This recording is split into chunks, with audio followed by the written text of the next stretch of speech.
రూపాయలు ఇచ్చాడు దేవుడు, రూపాయి నీది కాదు, 9 నీది. ఎన్ని బాధలన్నా ఉన్నాయి, ఎన్ని ఇబ్బందులన్నా ఉన్నాయి, ఆ రూపాయి పక్కన పెట్టు. పరీక్ష చేయటానికైనా సరే పక్కన పెట్టు. ఎంతమందికి అర్థమవుతుంది? 100 రూపాయలు ఇచ్చాడు అనుకో, 10 నీది కాదు, 10 నీది కాదు. 1000 ఇచ్చాడు అనుకో, 900 నీది, 100 నీది కాదు, అది దేవుడిది. కక్కుర్తి చూపించావా, దరిద్రం నెత్తి మీదే ఉంటది.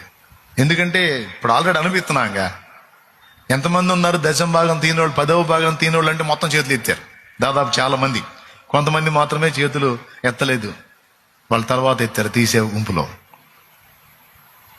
ఓకే, ఇక నుంచి నేను చెప్పినట్టు చేయండి. ఇంకొకటి కూడా చెప్తా. 10 అయితే రూపాయి దీబుద్ధి అయింది, 100 అయితే 10 దీబుద్ధి అయింది, 1000 అయితే 100 దీబుద్ధి అయింది, 10,000 అయితే 1000 దీబుద్ధి అయింది. కానీ 1,00,000 అయితే